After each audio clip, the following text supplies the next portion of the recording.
couldn't, could he? Butland saves, but George Harman follows up. Well, this is extraordinary. Left-footed delivery looking at the front post, and the second goal is in! Ross County have scored again! It's Alex Iacovitti!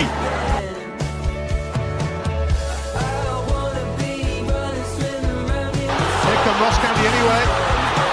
It's Craig going through. They've got their goal. Ross County are living the dream. No, you tell me. No, they are. We were murdered them in the first half. Tilson, Sims. In comes the cross. And George Harman has put it away. Bang on the 90. Twisted into the path here, Roots, who's managed to find Shaw. Big chance! It looks like deja vu here in Hampden. Alex Shaw strokes Ross County into a 3-1 lead against the holders. And I was like, I'm sorry for my language, but I've got cramp. 85 minutes I was down because I had cramp. I couldn't run anymore. And I said to myself, Alex, can't do another half hour. I can't do another half hour. I swear to God, that was what I was thinking.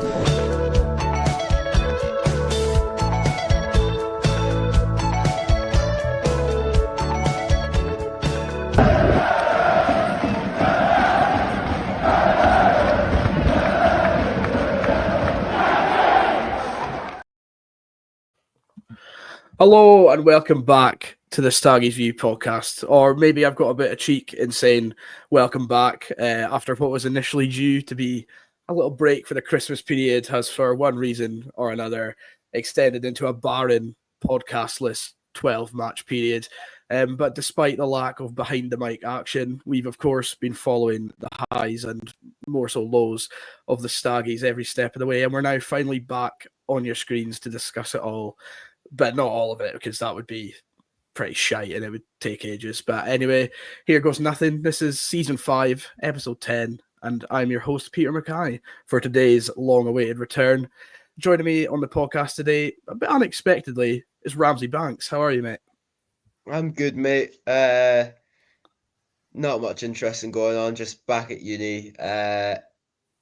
Devastated that it's taken us so long to get back, but buzzing to be back now we're here. Yeah, it's pretty criminal. You are right. But I hear you've taken up a new sport other than disc golf in your repertoire now. I have, as many have been over the past while. I've been struck by darts mania over the past year or so, and I've signed up for a darts league for the first time. So I'm making my debut tomorrow night at Gart Craigan in Glasgow. I've actually had my darts sitting next to me, so. Love that, mate. Well, all the best for I'm that. not as good as one of the other guests on this podcast today, but I'll do my best. I mean, 2 questions before we introduce the others. Have you got a nickname and have you got a walk-on song? No and no. I'll have to get back to you on those ones. Yeah, it's got to be something county related for the walk-on song. Surely, Jail Under song walk on. Well, also back on the podcast this week is Robbie. Oh, actually, no, it's not. It's a bit of a new look lineup joining me on today's episode. We welcome back the Caithness Carey. Liam, long time no see. How are you doing? And thank you for coming back on the podcast. I know it's great to be back. It's always good to come on. I think this is this a hat trick? I think it might be. What's a hat might trick? Be the boys against Cali. You know. It's good. It's good to be back. Yeah. How's sunny Perthshire treating you? Oh, it's lovely. What a place. You know, it's all so busy. The weather's terrible. The people are not as good as the Highlands. Yeah, standard. Well, excitingly, we have a Staggies View podcast debut. Now, in my opinion, this is very long awaited. We've been trying to get this man in our books, in our ranks for the best part of a year and a bit now. So delighted to finally get a deal over the line just at the very end of the January transfer window. It's the Easter Ross Effete, the one and only Gordy Bryce. Gordy, welcome to Staggies View. How you doing, mate? Thanks very much, Pete. I'm doing well.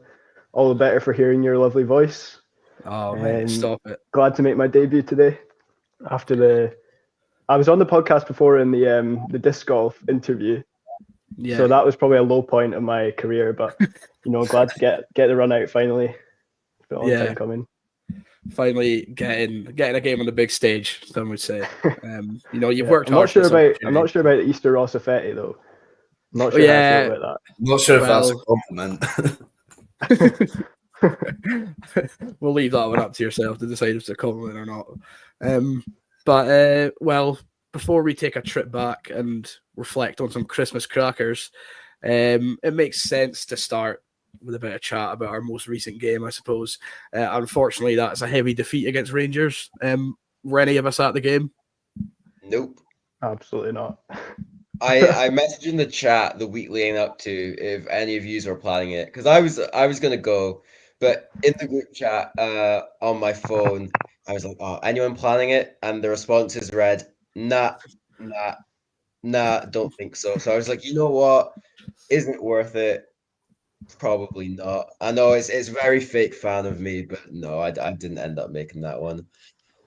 Well, in hindsight, true though, Staggies view fashion, that makes us not very qualified to speak on the match.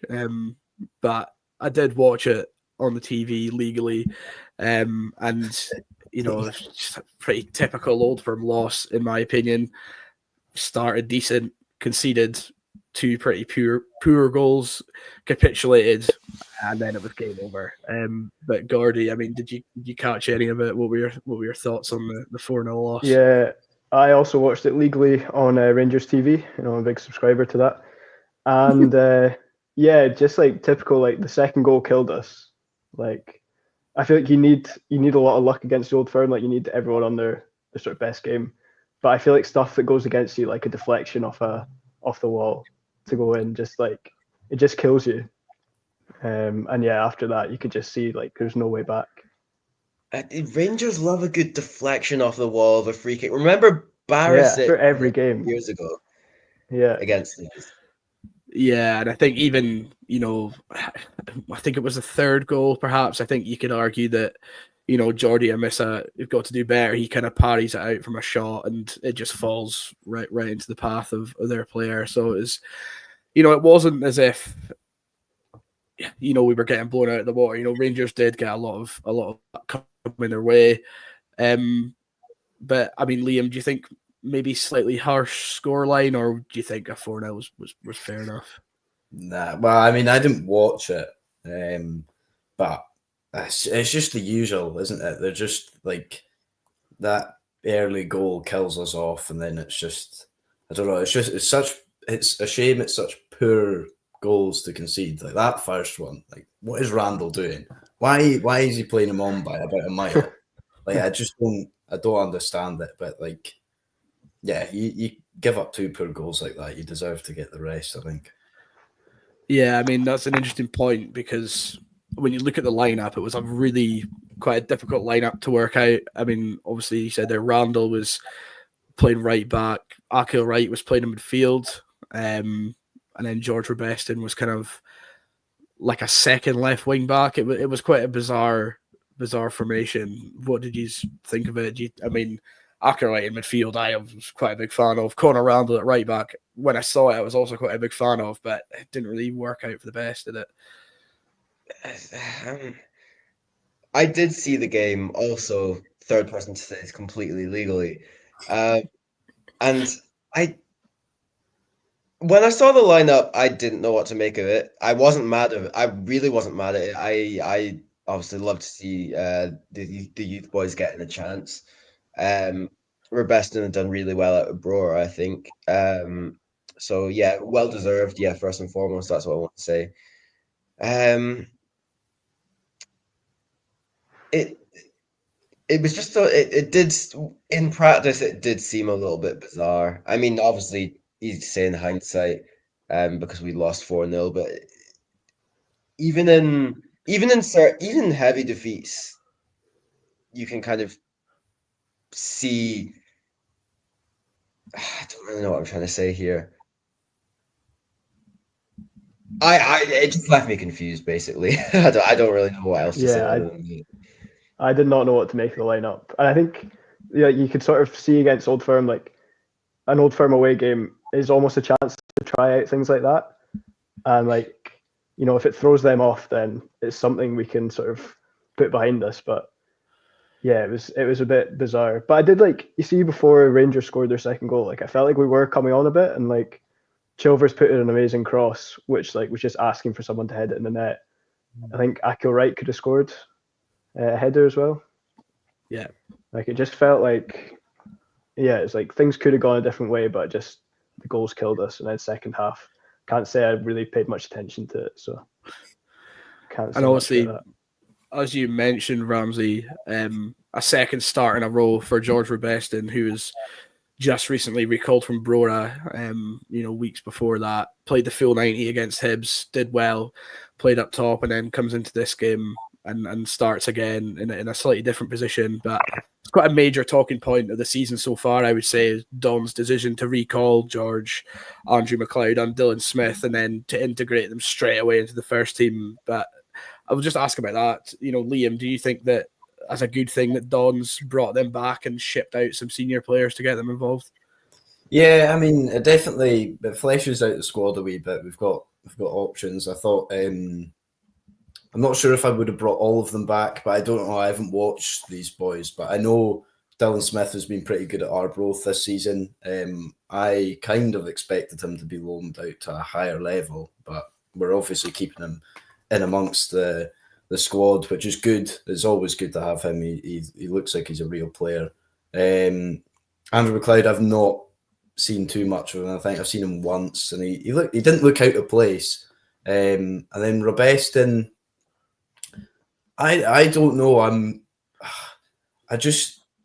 He's had 2 starts in a row, which clearly he must be showing something in training. But I kind of feel if I were one of the strikers we already had, I would be pretty annoyed.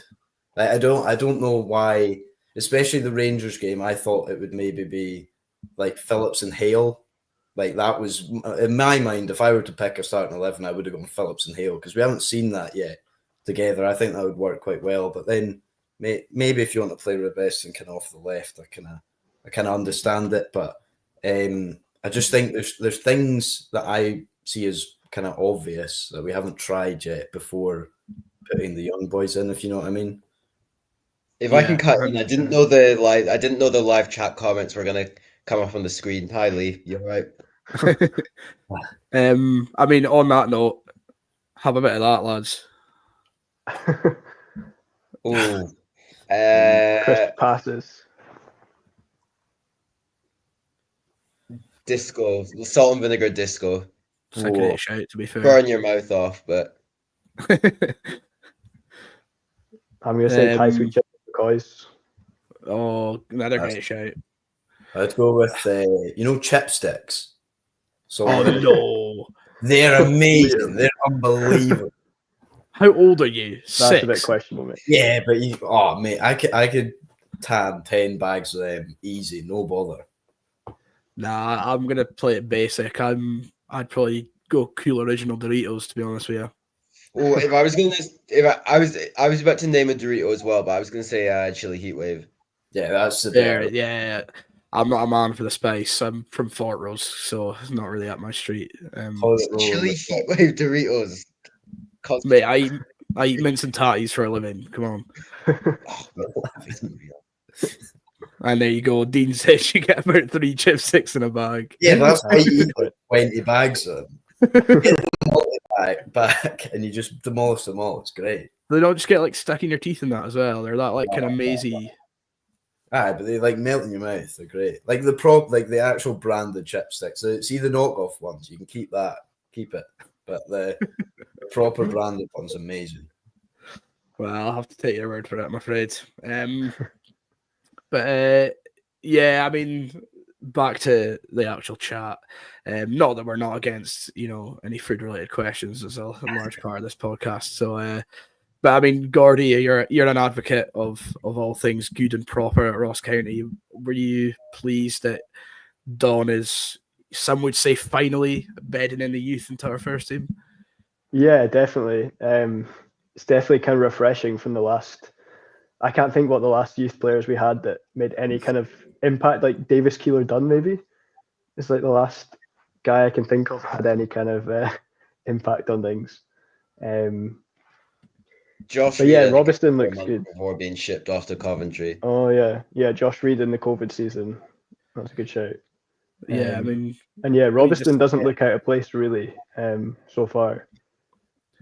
Yeah, I think we discussed it briefly at the press conference today that, I think some people are maybe a bit torn on the youth development we've had. I mean, I think I'm certainly of the more negative stance in that I don't think we've brought enough players through over the past 10, 15 years. I think it's been quite poor. We were saying today, you're lucky if it's maybe one every 4 or 5 years at a push, to be honest.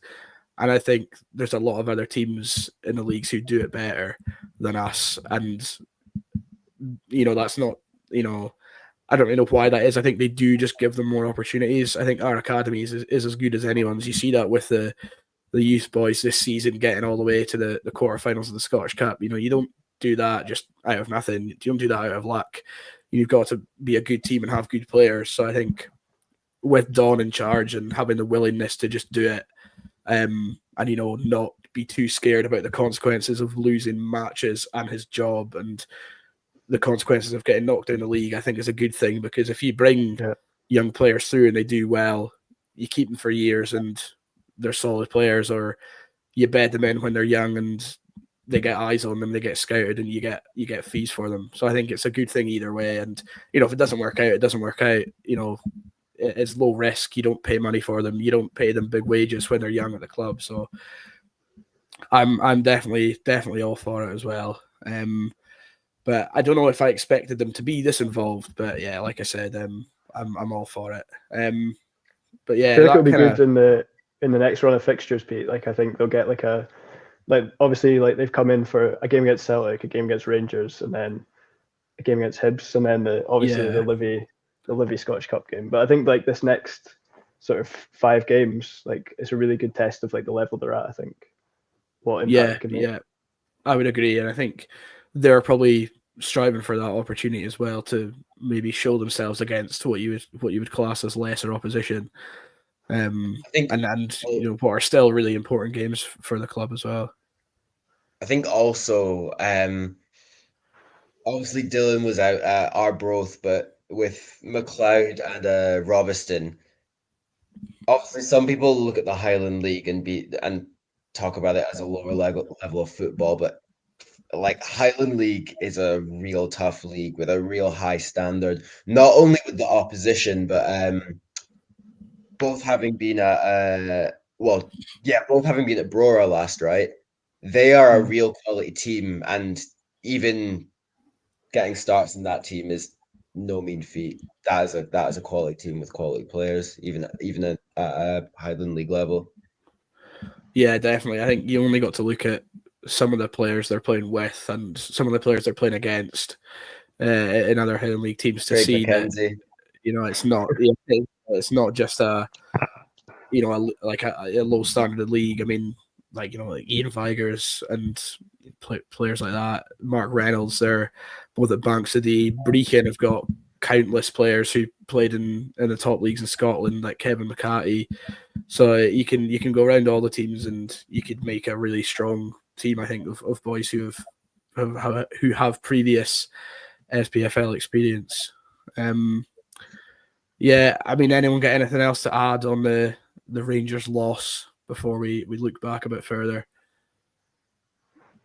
Nothing, right? Not really. Yeah, that's probably better to move on. One last thing, actually. One of my mates on my course is a Rangers fan. We're in different groups for Monday, so we don't really see each other on a Monday. But we both stepped out into the hall at the same time. He takes one look at me and just goes, so bad. Thanks, County. You got me subjected to that. There you go. Punch him in the face. Brilliant. Well, anyway, enough of that, and let's cast our minds back and have a look at what the last 12 games kind of had in store for us. I'll take it away with this impromptu segment that will hopefully compile some of our thoughts about the game without pouring over every spit and cough that happened in the matches.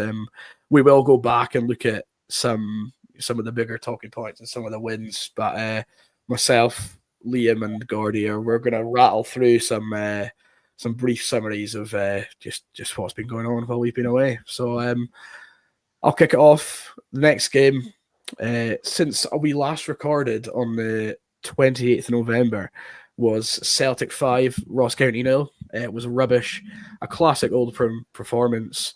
We conceded all 5 goals in the first half, which is utterly woeful. But nevertheless, it was a fantastic second half, and we kept a clean sheet against the champions. It wasn't fun. Following on from that, was brutal. I think I was the only one of us that was there. Were you? Oh wow! And I wish I wasn't. Would you agree with my summary? Sorry? Yeah, your summary is pretty spot on, to be honest. We'll take that. Hopefully it continues. That was the game we lost. We lost Laidlaw as well. Yeah, that was the start of the Jack Hamilton revolution. Right. Jack Hamilton got a clean sheet. Our first introduction to Flapjack. Ramsey, you made an interesting point before we started recording that since the last time we've recorded, Jack Hamilton made his league debut and then failed miserably and then has now resultantly been sold. So just shows you what can happen in the space of a couple of months when you don't record podcasts. But I think talking about Jack Hamilton probably would have been quite painstaking, so maybe it's for the best we didn't record. Next on the list, we played the other half of the Old Firm straight after, which was harsh from the fixture-making gods. But we had Rangers at home, and we lost 3-0. I did sit my uni assignment for sport and the media in this game, and let's just say that assignment was far less of a car crash than the performance. We weren't that bad. We didn't create many chances at all. Conceded really early, which always kills you in an Old Firm game. And I spent most of the match being mesmerised by the sheer width of Hamza Igaman's legs and the fact they are that big and they still managed to rip our defence to shreds. He looks like a Sunday League hatchet man, but he's got great ability, so fair play to him. We got the same mark for that assignment, didn't we, Pete? I believe we did, mate. I believe we did. What did you get on the essay? Let's not disclose that information okay. on a live stream. That's a bit harsh, Collusion. Nah, it was fine, but I actually can't remember what I got. But yeah, that Rangers game, once again, not fun. And we move on to another game, which was also not fun. See, I've got the terrible run of fixtures here, but the next game was an away day that we were all at. We were all ecstatic for it. Ramsey, I believe you weren't there. No, I was. Was this the day before I went over to America, wasn't it? I think it was indeed, yeah. And no, I wasn't there, unfortunately. Hibernian 3, Ross County 1. A great away day. Pubs, Weatherspoons, booze, and last but not least, the most important thing of all, Santa hats. There was a squadron of County Santas at the game. What more needs to be said than that? The football was shite, but we were actually pretty class in the first half, if you ask me. I thought that was our best away performance of the season up until that point. Eli Campbell scored his first county goal, putting us 1-0 up. We header at the back post, and when that went in the back of the net, up until half time, it was a great atmosphere. And then the players come out for the second half and just forgot what football is, I think. We fell flat. We were rotten. And we got torn apart, and we lost 3-1, which is a bit of a common theme this season. And another common theme, we conceded in like the 99th minute, which we've done a lot of. So that concludes the first part of my summaries. So we'd like to move it on to the St Mirren game, which was in one word, miserable from start to finish. I came and sat next to you, Pete, didn't I? In the East Stand, and we got absolutely soaked. That rain just coming straight down and blowing right. It was horizontal. Yeah, it was just wrapping right round that stand. And then we eventually moved to the J lane within about 10 minutes, didn't we? Alien's place to be. And then it got from miserable to even worse when the game started. So we had a few good chances. I think Chilvers had one he had a pop shot from quite far out. That was quite close, but nothing really happened. And then Jack Hamilton happened. That was, I don't even know what to say about that. I mean, just that spill straight into Yak's feet as well. Of course, it had to be Yakovitti. I know. Respect to him for not celebrating. Yeah, I mean, nothing really happened at all. It was just kind of going back and forth. Then a delightful cross, then into the head of the greatest player to ever bless Ross County's pitch. And then a deflection, and then just rolls it in that corner. Michi Affetti with his first goal for the club, the first of many. Give him the captain's armband. Fucking scenes. We were jumping about. It was great. What made that more funny was the fact I spent up until that moment just slagging him rotten. Sleeping. Oh man, he got so much abuse, and then for that split second, he was incredible. Then nothing really happened. Tanser got sent off, didn't he? He did. Pretty cynical challenges, studs up on both of them. So I mean, that's pretty deserving. And then Lapata made that maybe needless kind of lunge at the edge of the box, which set up the free kick, which scored them the winner. It was a very good free kick. I mean, you can't really.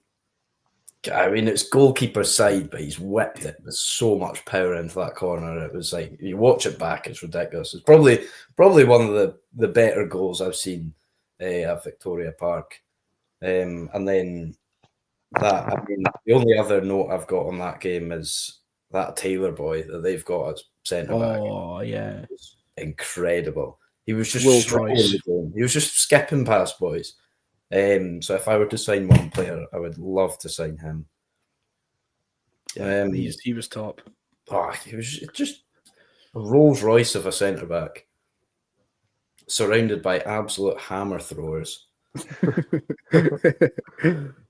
Then we move on to Dundee.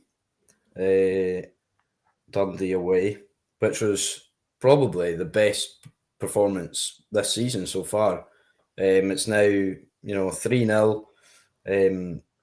It's now twice we've beaten them, 2 clean sheets, which is good because usually we struggle about the teams around us. So there was also the debut of Jordan Amisa, the revelation, the absolute, wow, what a man. We needed somebody to fill those shoes, and he's done it and more.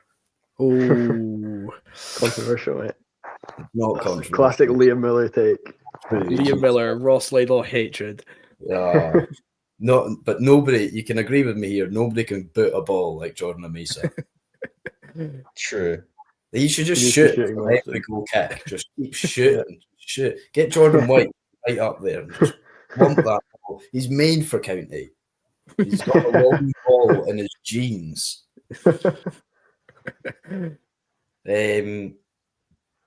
Yeah, I mean the first goal was incredible, wasn't it? I think it was Denham that backheeled it into Chilvers, who put in the corner from outside the box. I mean, that was just delightful. Denham no longer with us. Yeah, he's not died though. No. That's what that sounded like, Ramsey. Fortunately, Aidan Denham is still with the living. He's just not anymore. Yeah, that was it was such a tight angle to squeeze that in to the bottom corner as well. He did really well with that. And not to jump ahead or anything, but I think that was kind of the moment where it kind of gave Chilvers a bit of confidence to kick on and show what else he can do. I think he needed that goal to settle in a bit. Yeah, I mean that's what I was actually going to go on to say. Is this was the game that Chilvers really kind of stepped into that role where he basically just takes the ball and does whatever he wants with it, which has been so good for us. Because after losing Danda, we had nobody to actually just go, right, give it to me, let me do something. Whereas he's just he'll take on 10 boys and does what he wants. But yeah. I can't remember what the other. Well, it was Nesbitt that scored the next one, wasn't it? And then the penalty. Yeah. So The Nisbet goal was class. The Nesbitt goal and then the penalty. I mean, it was pretty. It was the most comfortable. It was good because usually you're shitting yourself watching County, but it was actually the most comfortable I've been just going. We really got a grip of the game, and obviously it was our first away win in 15 months. I just want to say, by the way, I had been over the course of the year, I was at the away win before that, which was the fraudulent one-way win away at Killy. I'd been at almost every away game up until I left for America, and I think that was the first game we had away. While I'd been away, and we won it. And I was like, of course I'll leave after 15 months of watching utter dross away from home. And the one game I'm not there, we batter them 3-0. To be I fair, definitely had that feeling about it, no one being there. Yeah, I was going to say, obviously it was like that was Boxing gonna come. Day, so it was like I also wasn't there. I think, despite you not being in the country, I think it was. I don't know how many fans were there, to be fair, but I can't imagine it was a lot. But fair play to Sean's Supporters Club. They put on a free bus, which is pretty unbelievable. And then, to the fans that were there, I mean, it's a nice wee late Christmas present. Yeah, I mean, they did us proud. Well, there's Gary. Ramsey, please don't come to any away games. Cheers, Gary. That's I'll not be nice, there on Gary. Saturday, unfortunately. That'll be us losing then. Yeah, nah, agreed, Liam. That Dundee game, yeah, it was comfortable. Is a great word to sum it up. Yeah. And then we move on to Hearts at home, which I watched most of that. I'll get on to that. Well, yeah, I did. From my mate's house in Thurso. So it started off. That boy is Wilson, isn't it? The longest neck in football. Yeah. What a through ball by Liam Boyce, by the way. It was he had a great game. I was certain we were signing him after that game. Yeah, I was going to say the 2 weeks we all thought he was coming back was class. Yeah, I can't believe he went to Derry City. What on earth? But that through ball, it was a good goal. I mean, you can't really blame anybody because it was just that cutting ball and a good finish from the young boy. And then nothing really happened. We didn't really create much, and I don't think they really created much either. I mean, the pitch was in horrific condition, so it wasn't really a game for the eyes. But then we moved to a back four, which I may or may not blame for us conceding that second goal, because it was a back stick cross where there was two boys, that guy Wilson beating Harmon in the air for that goal. I mean, I don't know, had we stayed at a back five, do you defend that cross better? I don't know, but then obviously later on we got quite lucky with the greatest right wing back to grace Victoria Park, elbowing that winger in the face. I don't know how they decided that was outside the box, because I don't know the rules anymore. Is it not? I thought it was where if it continues into the box, then it's a penalty. I thought that as well. I mean, I was 100%. I mean, when I saw it initially, I sound like Ali McCoy's here. When I saw it initially, I thought penalty, and I saw the replay and I thought definitely penalty. Yeah, I believe it. Also, why? Did you see the VAR review for that? No, I don't think I did actually. Like, I'm pretty sure Colm said, like, in his eyes, it wasn't a penalty, but in the panels, it was. Like, even the VAR, like, review team didn't come to, like, a conclusion on that. Oh yeah, did they? Yeah, It what was like did a it say? split You know that decision, though. spreadsheet they release every week. What did it say there? Yeah, wait, I'll try and find it. Because, yeah, they were still split on what the actual outcome was. But But away we from absolutely them, got away with one. yeah, I don't. Yeah. But I don't know why he's doing it because the boy takes a heavy touch, which is clearly going out. Like he's not round him, and he just sticks an arm across. And it's like, why are you doing that? Sub for no Robbie. We'll add sub on his return. Well, if you're watching this, Robbie McDonald, someone's gunning for you, mate. Good old Donald Erskine. Enjoying the new producer lineup, of it this seems. podcast, Donald Erskine. What a hero! Yeah, enjoying the new lineup. Fresh faces. It feels good, doesn't it? Nah, Liam. Does that not sum up Mitchie Affetti? I feel like it does. I There's feel a like few it does words. quite well. There's a few words that would sum up that man. Are they airable? I don't know. No, they're not. I tell you what, they're not, and they're not good football players. Okay. He's just useless. Like he just like every time I watch him, he gets worse. Like he doesn't defend. He's massive, but can't win anything. He's like really slow. Doesn't take anybody on. Can't pass the ball. Like what can he do? Yeah, you're not selling him well there at all, to be honest. And yeah, to be honest, I can't. I just agree. The I problem- really worry about right back for the rest of the season. To be honest, I know because James Brown, in glimpses, he's a player, but he just I don't know. Is it every game he gets his football bits wrong? Mate, it's like man, he slips. Yeah, it's like he plays football on banana skins. Yeah. I've never seen anything like it. 3 times. It's like, why do you not just wear your metal studs all the time? Cause don't get me wrong, I've got my problems with him as a footballer, but like the slipping and sliding, like I've never seen anything like it. Don't get it. And then Randall at right wing back doesn't work. We're in real trouble with that position, really. Yeah.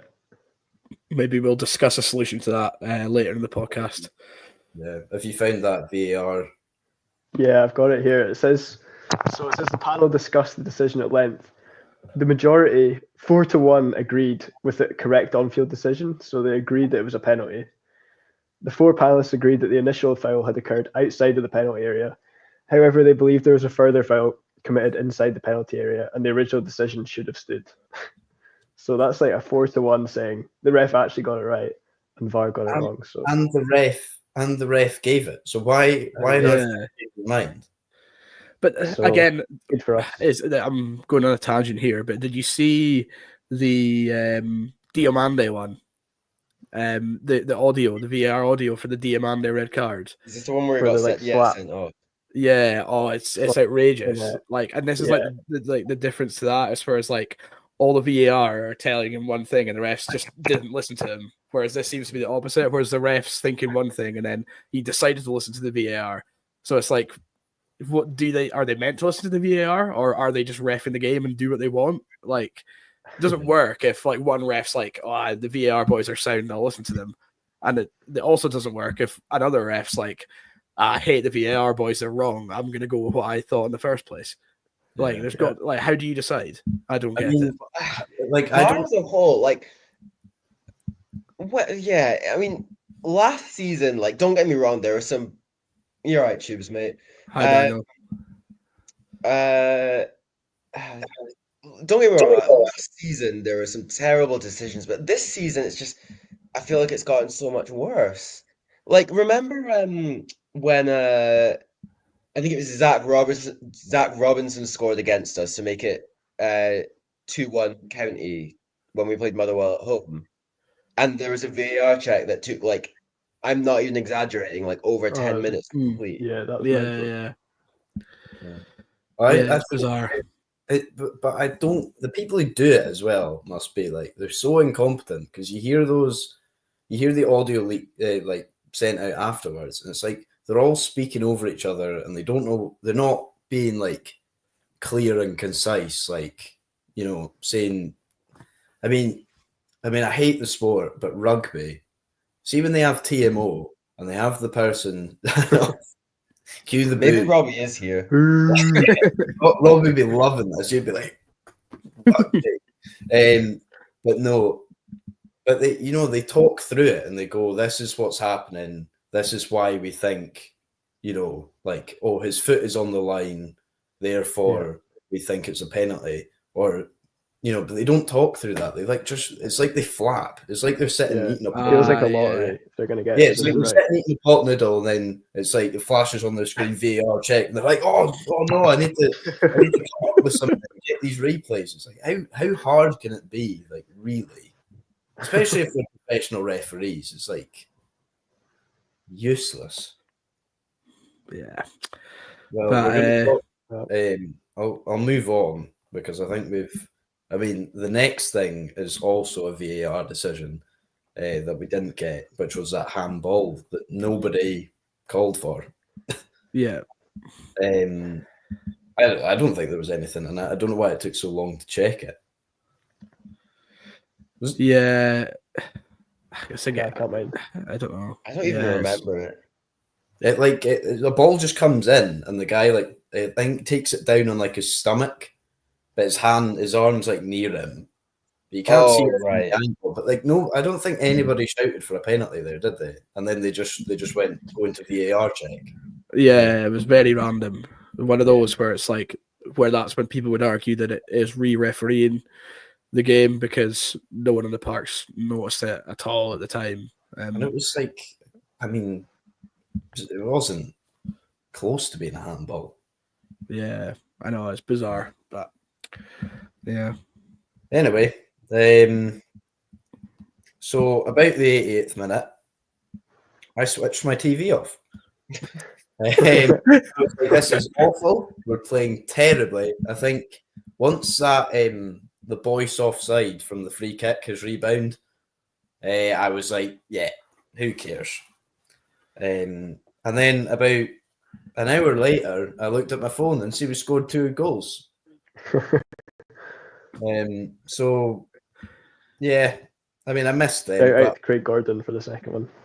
Yeah, shout out to Jalen Goalmouth Mad for winning us that game. Yeah. That was the man of the match. When the ball caught Scott Allardyce lumps it forward, and the ball just sits in the mud and doesn't bounce. Before that, if you watch it, because when Allardyce gets the ball, I think was it from a throw-in, and it just slaps, like it just sits, no movement whatsoever. It's so county. Controversial from Donald Erskine there. We don't want any of that in this chat, so we'll take that off the screen. Great Facebook chat. Kevin McGuire says football's a beautiful game played by a beautiful Portuguese winger with hair like the wind. I don't really understand that comment. What's a winger? I'm not sure. We don't have any of those. None of that not sure. Well, why do we need Ailey says hi, hello, Ailey. Hello. But yeah, you really you shot yourself in the foot there. Turning off the TV, Liam. Well, see, I thought I was, in case it got any worse, I was protecting my mental health. I was like, I can't take any more of this. Fair. That's what I get. Yeah, it was great. It was the most undeserving point of the season, and I loved it. Because they played. Yeah, really, really clouded, really put a silver lining on that performance. Like that was horrendous. You're not wrong. Come away with a point from that. I agree, Mike. I agree. Does that move us on? What's the next game? That's what wingers are. That moves us on to Mr. Gordy Bryce. Oh, we've got Aberdeen.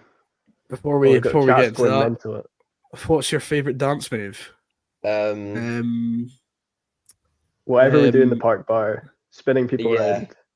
Yeah, Virginia Reel. Whatever takes place in the Park Bar after fucking Canadian barn dance, fight. man. The Canadian barn dance. Oh, I can't remember what it's called. That's going to really annoy me.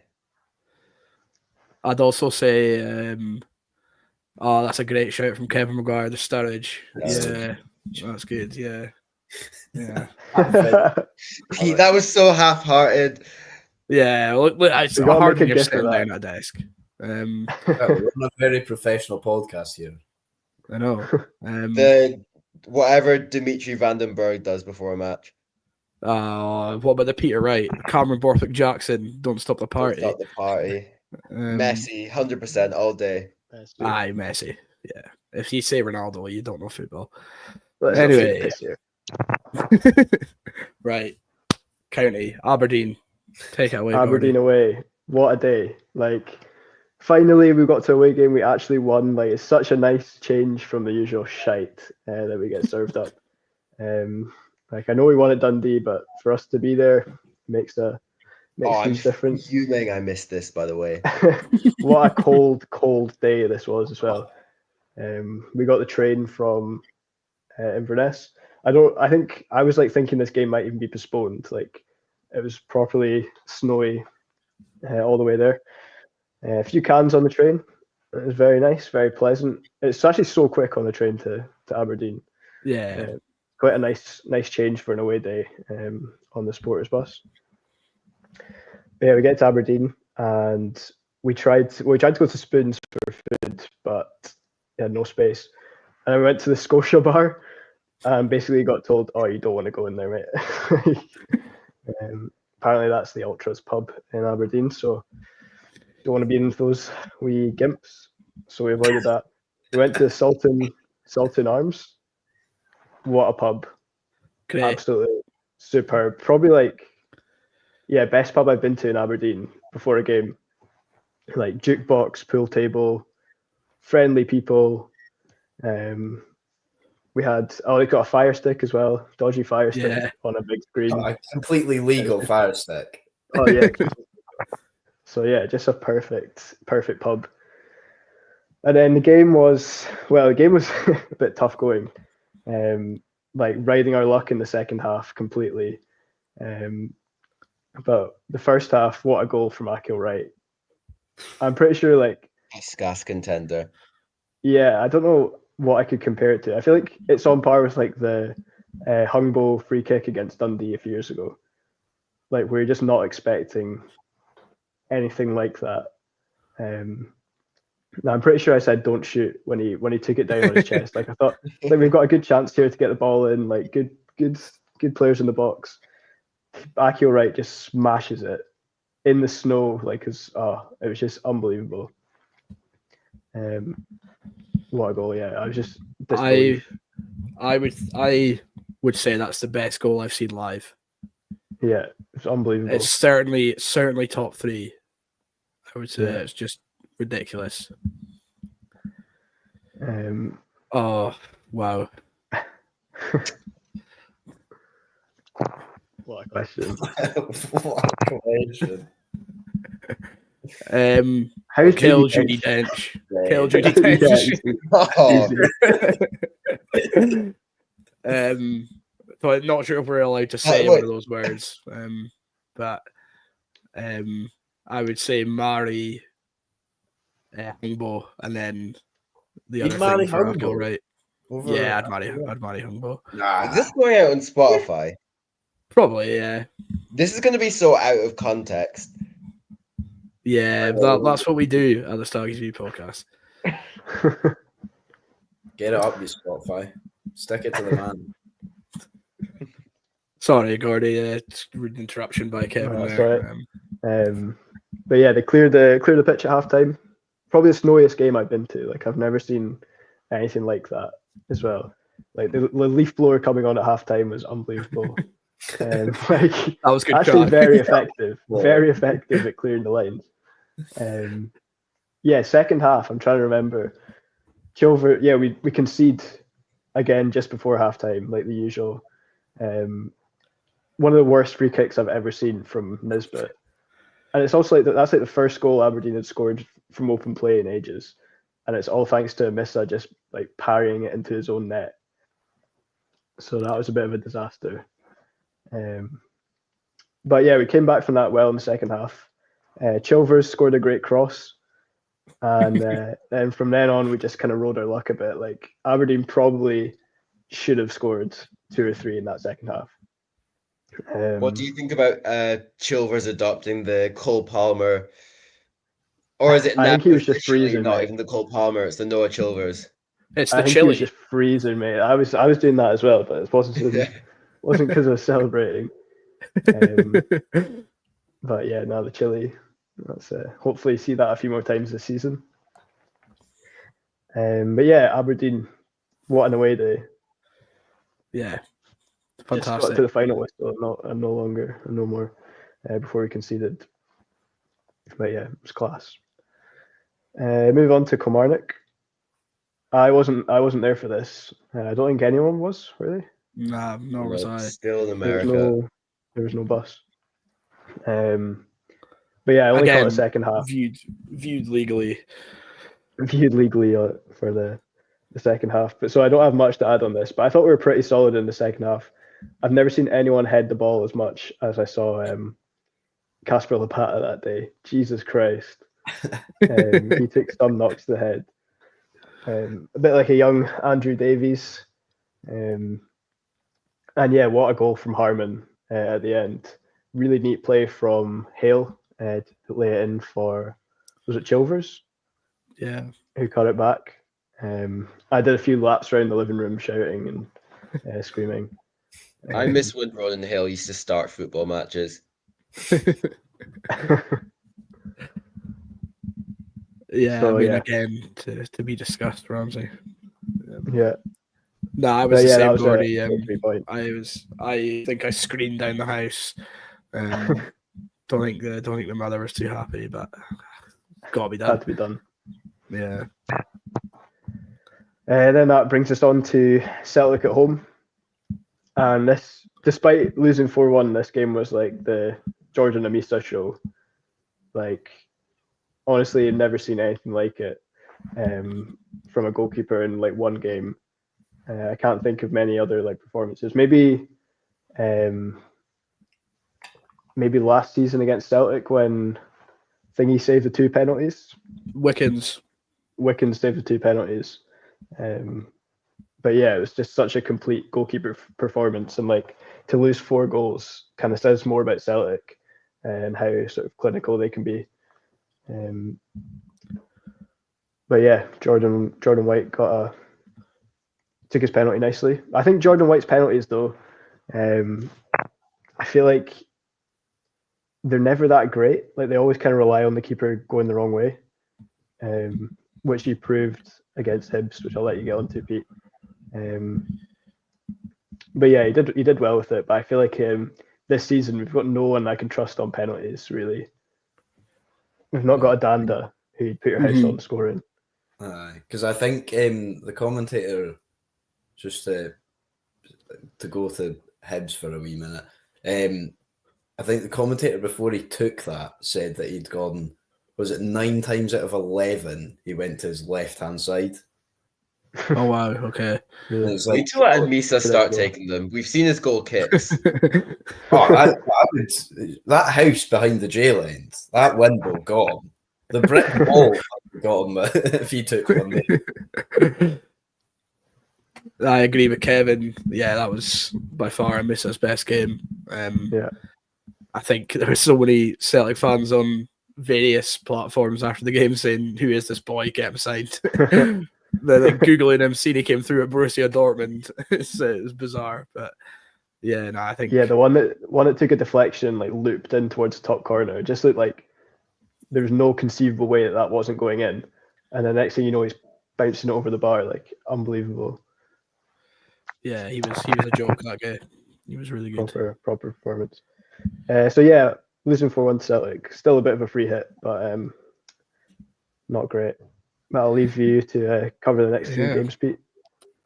Well, that brings us on to our allergic reaction. That is Ross County and the Scottish Cup. Not to be too downhearted or anything, but flipping heck. Livingston Can I 3, just tell the story about my experience with this match? go for it, mate. I think it was going to be the first match since I was back from America, so I was excited to go. Started coming down with something. Started coming down with a cold on the Friday night. So I was like, you know what? Have a little sleep. I'll be right as rain. I ended up sleeping through until halftime, and then we got beat. So probably glad I didn't end up there. I don't know how a man can sleep so much. Honestly, you mesmerize me. I did have a head like a bag of sand, mate, that day. But Fair. I'll let you off then. Anyway, yeah. So Livingston 3, Ross County 2. The annual Scottish Cup disaster, which consists of losing to a shite lower league team. Embarrassing. Classic Livingston. Absolutely hate them. The young team ruined a minute's silence and nearly set the jail end on fire pre-match, which was rather entertaining, bizarre, and also just downright confusing. In the actual game of football, we were very poor. Changed to our back four, we were still very poor, really poor, in fact. Jack Greaves came off the bench and did well. Set up Ronan Hale to score a good goal. He actually didn't start, but scored. And then fucking Andy Shinnie scores with about 2 breaths of action left in the game. And we just, for some reason, when it gets to the last kick of the ball, we just decide to not bother defending anymore. And yeah, we're just all over the shop. And then it gets squared to Shinnie and he taps it in. And yeah, they go wild. And I would say they deserve their win on the day. I think we were absolutely rank rotten against I Livingston. can't believe in the year of our Lord 2025, Andrew Shinnie is still relevant somehow, and we've made it happen. It's like a ghost. If it wasn't going to be him, it was going to be Reece McAleer. So you know, it was always bound to happen. Yeah, just like Livy, are they better than what they were last year? No. Did they play any different football? They tried to and didn't succeed really, so just ended up lumping it forward anyway. We didn't get going throughout the whole game. Like you can say, we scored 2 goals, but yeah, we were really really bad. And it was quite a crash back to earth after the success of the festive period that we'd had, despite losing to Celtic. But as we said, we thought we did all right against them. But yeah, I mean, what's your reaction to this, lads? That that was means we haven't got past this stage of the Scottish Cup in 6 years. That is pretty miserable. Shocking. How is it possible for one to be so bad in the cup? I genuinely lost for words. I mean, on a serious note, though, for clubs like us, cup runs are everything. Yeah, 100%. That's I think some people would argue, Ramsey, that we shouldn't bother with the cup. We want to just focus on staying in the league. But I would argue that as a team the size of Ross County, any success that you're going to get is going to be via cup competition in terms of winning a trophy.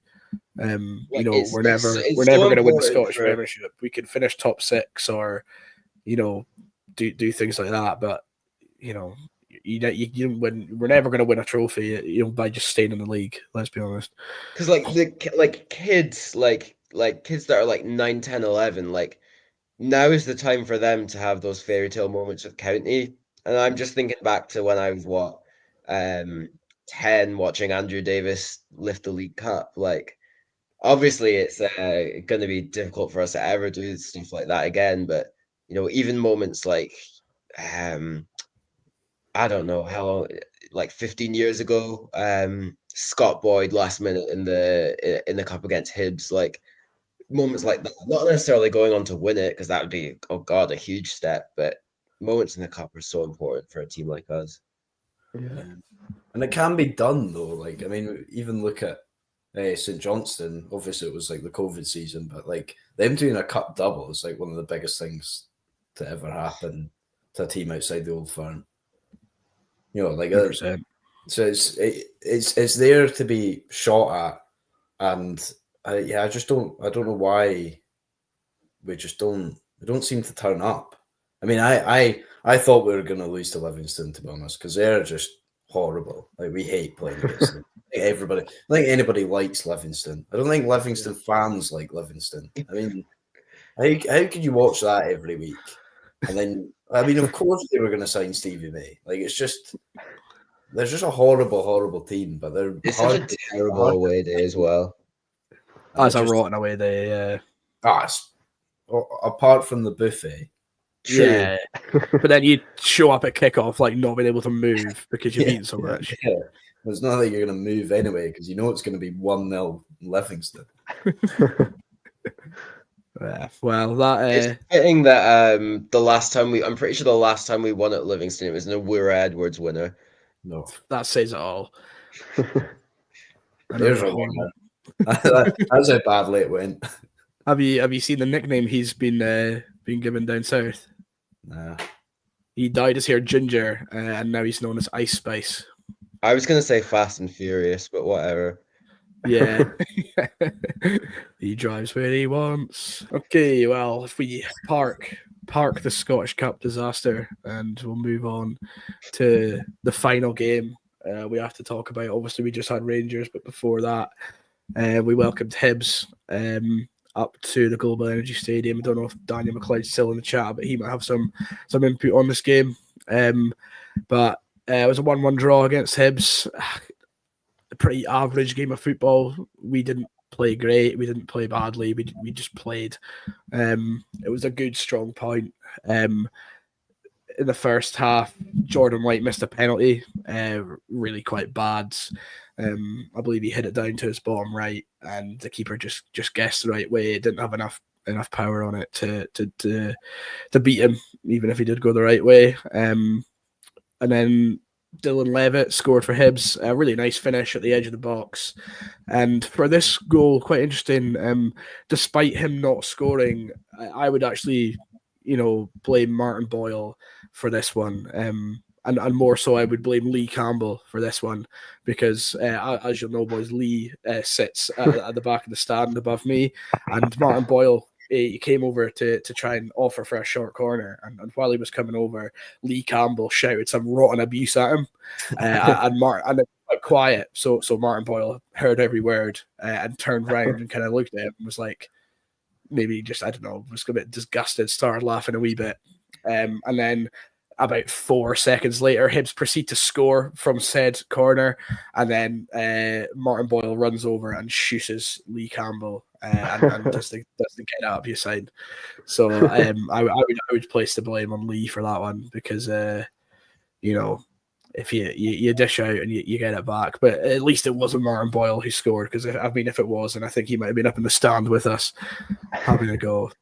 Like I said, really, really good finish from Dylan Levitt. And then second half, nothing really happens.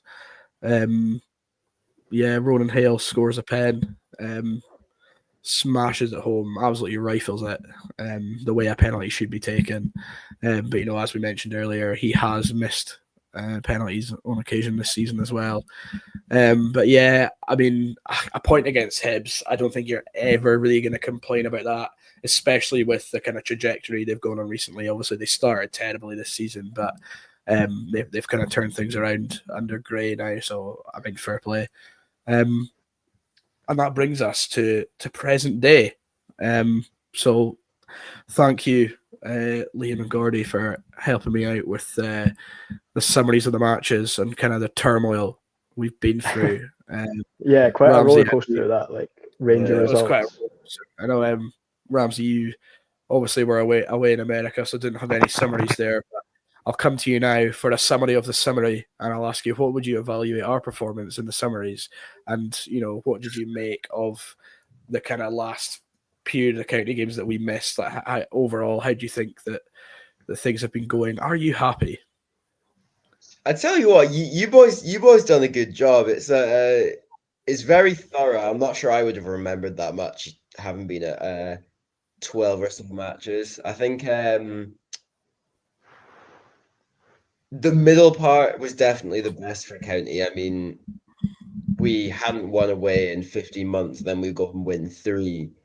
And then couple tough games make it difficult to keep that momentum, but hopefully now we can go on, and we've fallen to 11th again, so hopefully we can go on and put another run together. Yeah, definitely. I mean, are you boys in the same boat? Obviously, we all know how good that period over the festives was, and I mean, in a way, I think that's maybe proven that, I mean, obviously, as we mentioned, we hadn't won an away game in sort of 15 months or so before that. But I mean, hopefully that's kind of proven that we can actually go and beat teams now, do you think? Yeah, we're starting to feel like we're cursed. So it's good to break that. It was almost unbelievable every week turning up, and you're just thinking, surely this is going to be the week we do it. And then it was just the same old story. So it does give you kind of more belief going into away games, from this point onwards, that we can actually do some damage. It's just frustrating, I think, for those 3 games. St Johnstone, they've kind of picked up recently, but Hearts were almost matching us in terms of their form, coming good. So it's frustrating, but it also shows how important it was that we got those results at that time to stay in the sort of keep our head above water, if that makes sense. Liam, obviously, those 3 wins, in fact, a record for the club, and a record that goes on the CV of Don Cowie, first manager to lead Ross County to 3 consecutive away wins in the Scottish Premiership. How would you, going off a tangent a wee bit here, but how would you evaluate kind of how Cowie's done so far and is doing? Are you still fully behind him? Because obviously you look at different social medias, cough Facebook, and there's a lot of mixed opinions, and some people thinking that we should be doing better, that we're not doing good enough, and then some people like myself who are fully behind him. What's your kind of stance on things as we sit here just now?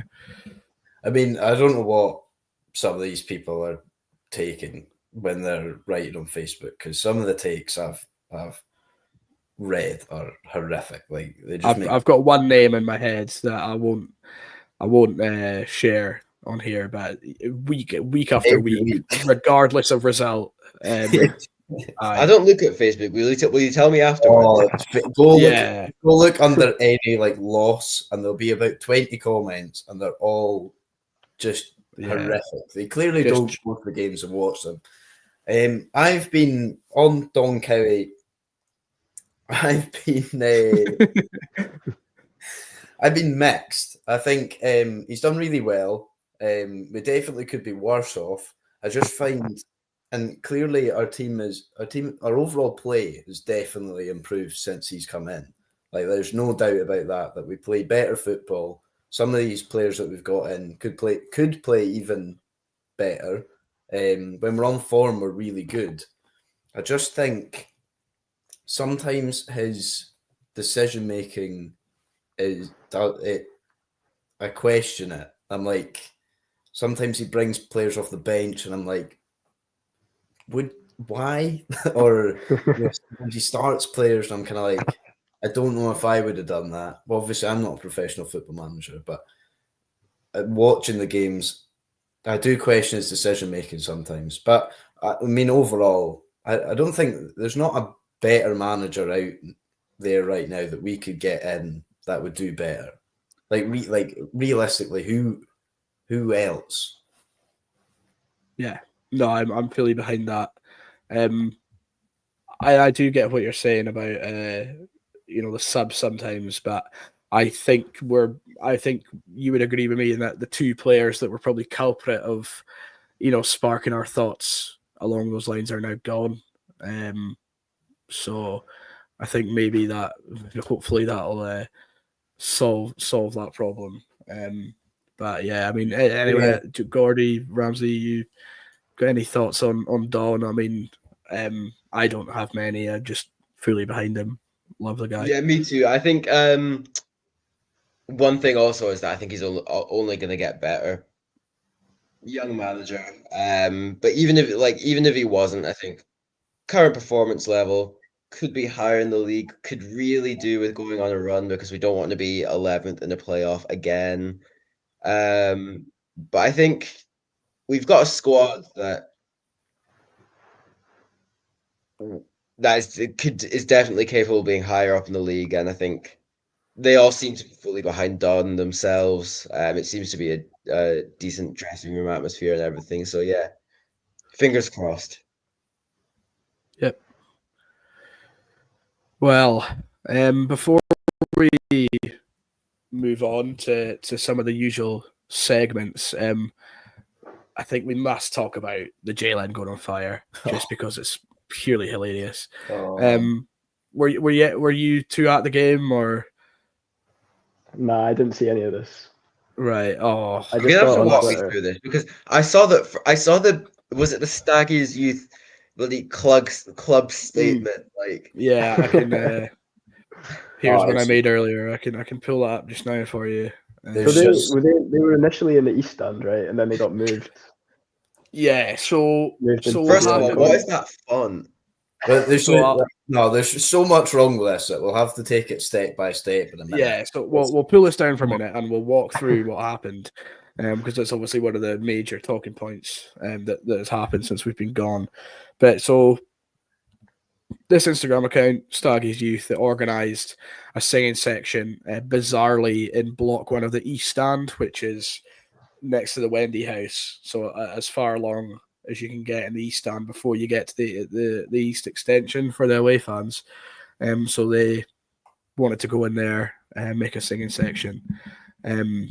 So I turn up on the day of the game, usual time, walking over the bridge with my dad, just thinking standard Scottish Cup weekend, feeling quite good, and I just get kind of engulfed by this group of balaclavaed 10-year-olds and 11-year-olds, and they're kind of just standing on the bridge, and me and dad are looking at each other, like, this is pretty bizarre. Like, what are they going to do? They're like 4'10".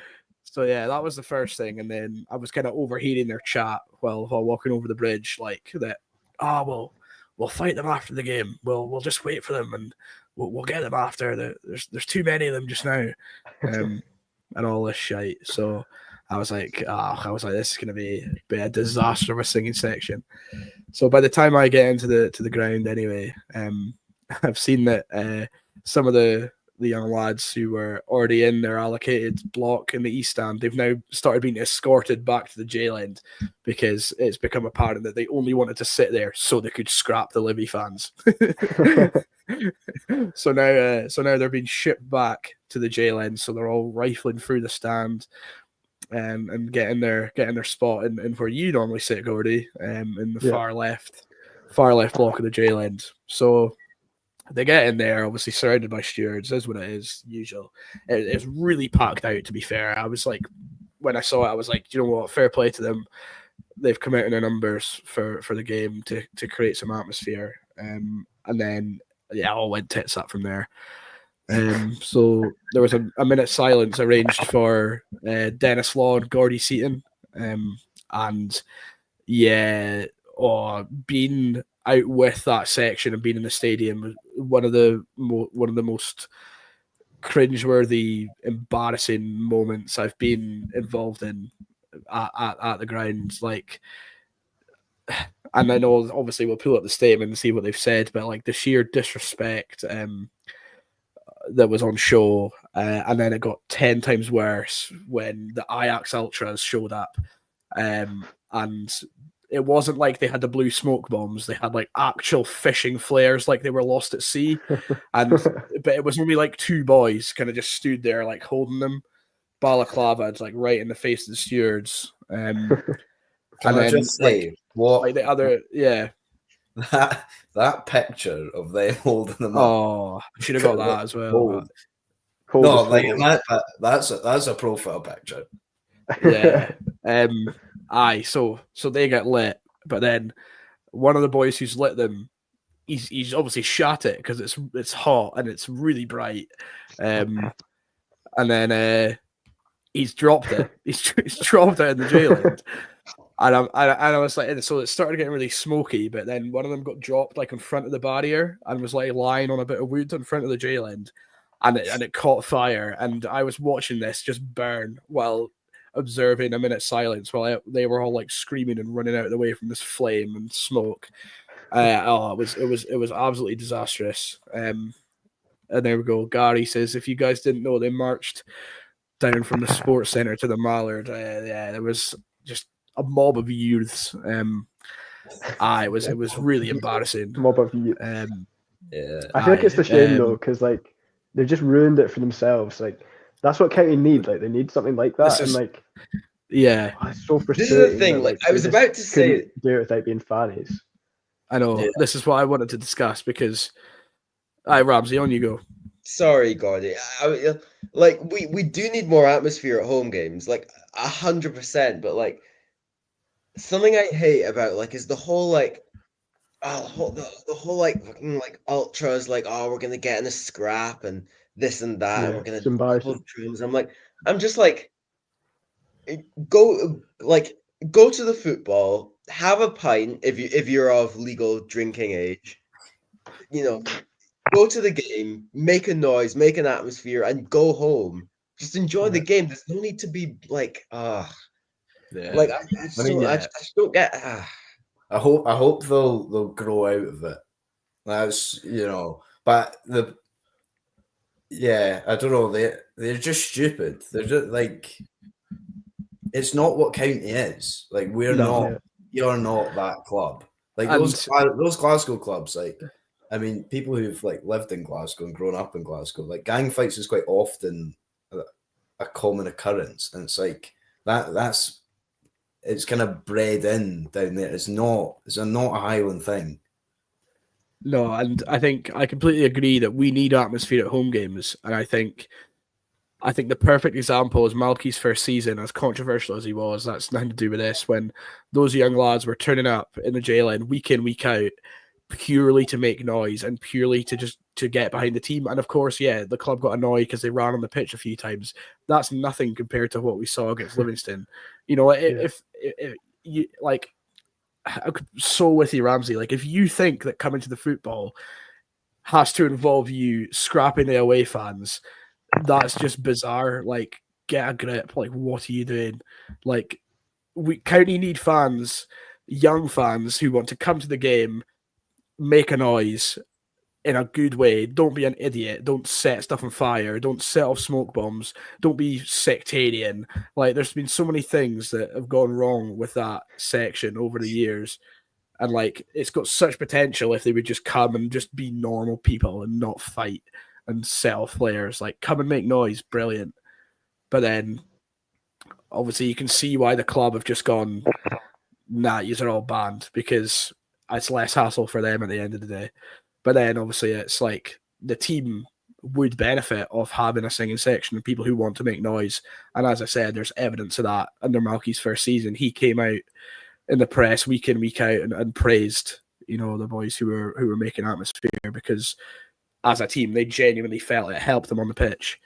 And, at the end of the day, that's all anyone who goes to a county game wants is for us to do well. But yeah, it's just, there's just bizarre behavior in my opinion. It's hard to know what to do, because it like on one hand you're kind of like, how long are they banned for? I think it's individuals who are banned, and I'm not sure for how long. Right, but well, individuals, but it's like you hope it doesn't put off. I would hate for them to like. I don't know. I mean, they've crossed the line. They definitely have crossed the line. But it's like, could you give them another chance and kind of go, well, if you calm it down a bit, you can stay and make a noise, but as long as you're not idiots. I think when they were making a noise, it was great, and as I said, the section was packed out, and when they were singing and getting behind the team, it sounded good and it looked good. But when that's what I was going to say. When I was going into the next home game after that against Hibs, they were actually like checking who young boys were going into the game. Like there was a group of young lads in front of me, and they weren't all like they had to wait at the gate till like I think till their faces got checked basically to see if they were banned or not. So they have been quite stringent with it, which I think needs done. But I'm with you, Liam, in that I think there could be potentially a happy medium if someone senior at the club was to get them together and say, look, we want you, but these are the rules. You can't do this, that. But again, then that's maybe going to put them off. But like I said, there's got to be like a medium, surely. Yeah, I think there has to be a medium. Yeah, did they not do that with the Cali boys after that whole like Elgin incident where they were fighting and stuff? Did they not kind of ban them for a period of time and then bring them back and kind of? I think so. Yeah. Like you kind of hope that you'd be able to do that, kind of. But I don't know. I don't know. Have you already burnt that bridge? But kind of. Yeah, but anyway, we will. Like, you do have to remember their kids and like. Yeah, they'll be seeing adults at other clubs, like fully grown adults, getting away with the shit they were doing. Yeah. And like Hibs or Aberdeen or like Celtic Rangers, like fully grown men taking flares and things like that. Like it does feel a bit harsh to like hammer down on these like 12-year-old kids who've been to one and did this. Like it's the club surely got to work. The one that sticks in my mind was when we gave Celtic the 2 stands. And there was just flares. There were so many flares. It's like, you're not even the security aren't even bothering checking these boys. Mm-hmm. Yeah. I mean, obviously, Ramsey, me and you, the good journalists that we are, we know that everyone is entitled to a right of reply. And the Staggies youth on Instagram certainly did that. And Liam, obviously, I think Liam, you obviously have been quite looking forward to bringing this up and sort of breaking down what this statement delivers. But long story short, the county statement was that they're disgusted by the behaviour. They're looking at CCTV, putting bans in place, and they won't tolerate it in the future. And this was the reply of the Staggies youth. So Liam, I'll just hand it over to you, and I'll let you take it away, mate. Can we just have a minute to just appreciate it? I want everybody to read it. I want everybody to digest it. I want to understand it because I can't understand it. Clearly, somebody very young has written this, by the way. So I'm not going to bash it too hard, but wow, is it interesting? Why is all the font a different size? Do you want to maybe read it to us, Liam? Going to come to without looking at the content. We'll look at how it's presented first. Okay. And now this font, I don't know why they've picked it, but it's strange. It's bold. It's bold. And then like every sorry. I read this full statement at length and it came out and not really thought about it since. I've just seen if you're gonna be out if you're going to act like it's a proper statement. I know this is pedantic, but I've looked at it and the first thing I've seen is a should have instead of should have. We're getting to it. The breaks here. We're not even at where we're considering words. The font is, I don't know, it's quite hard to read. I'm not a fan of it for an official statement. Then you've got the variation in font size. Why does it change on the third line?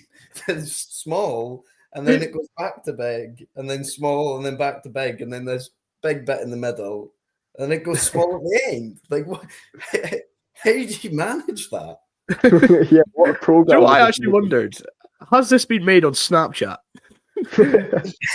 They've just individually dragged them in. What I want to know, right, is that is there a bunch of kids in a group chat shitting themselves making this? You think?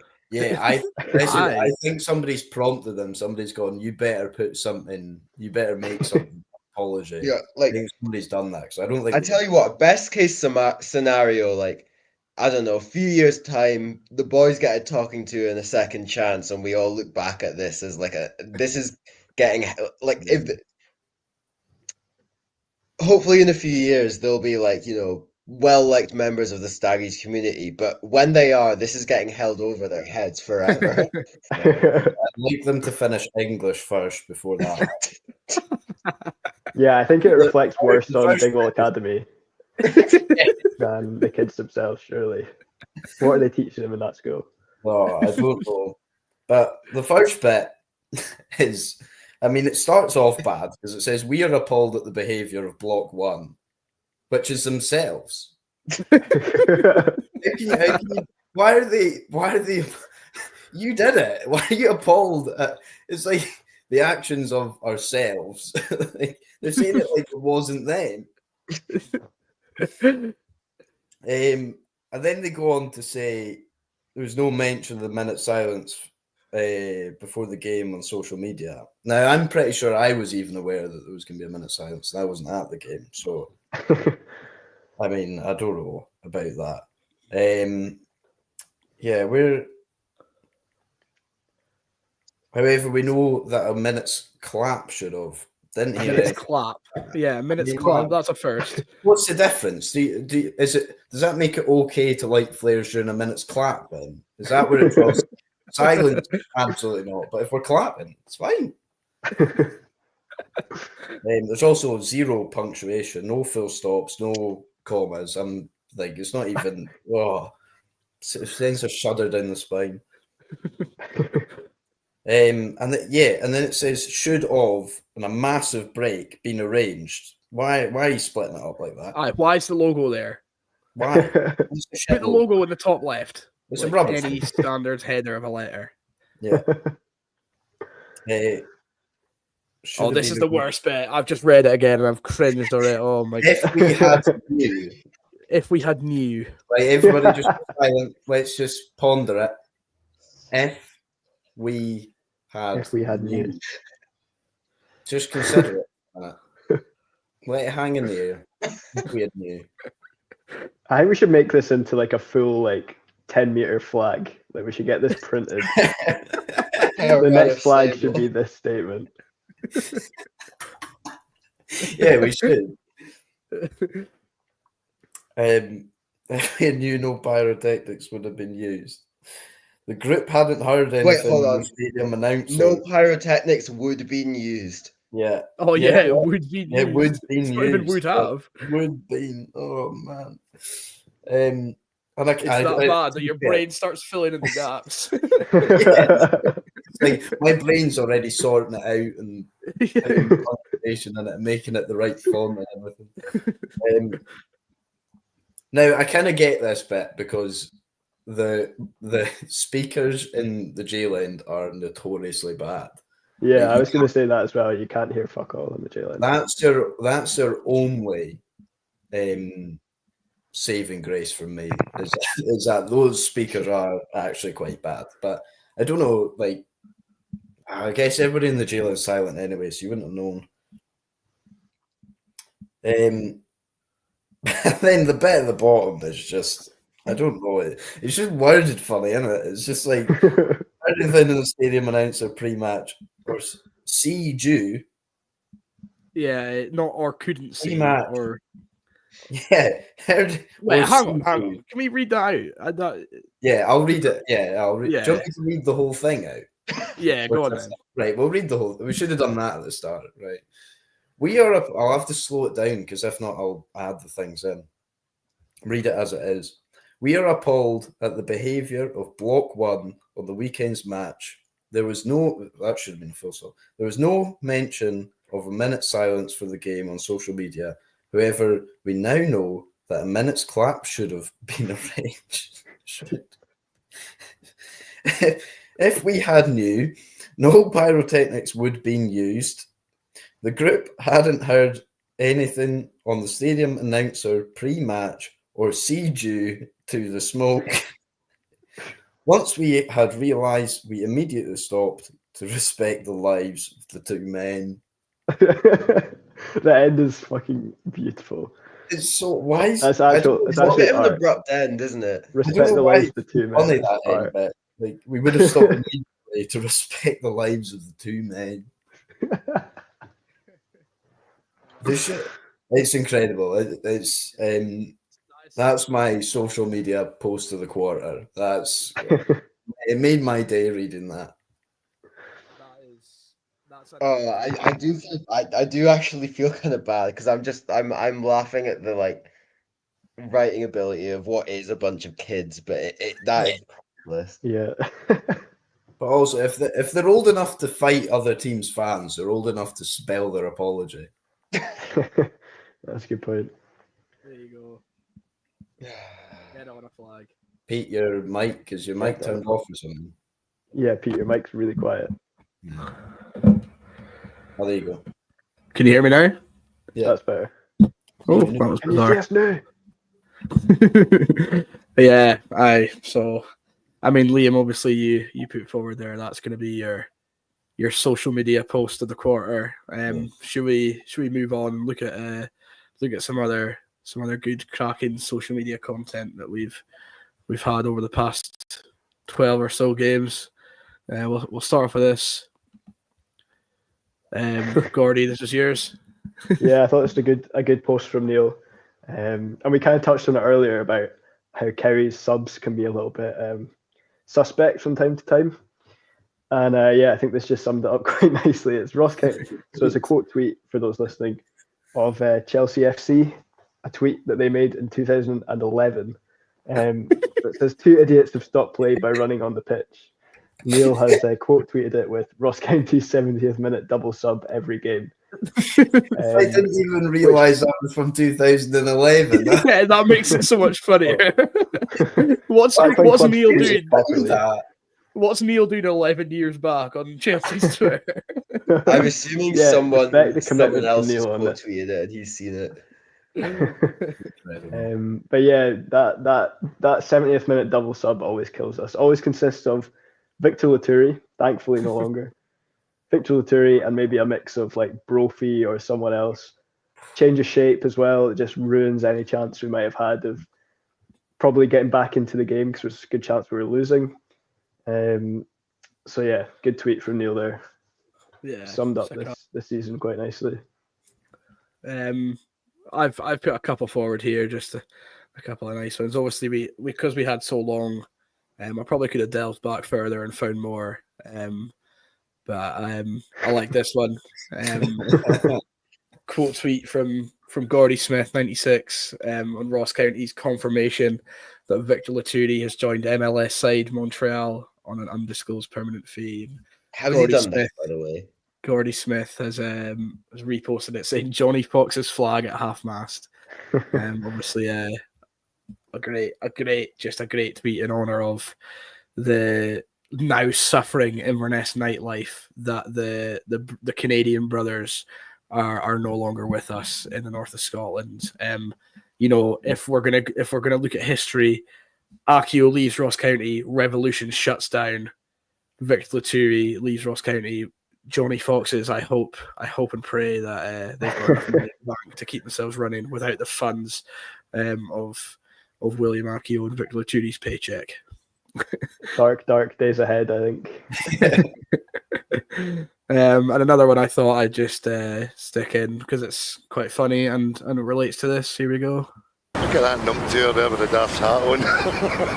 Fiona, Jack, what do you think?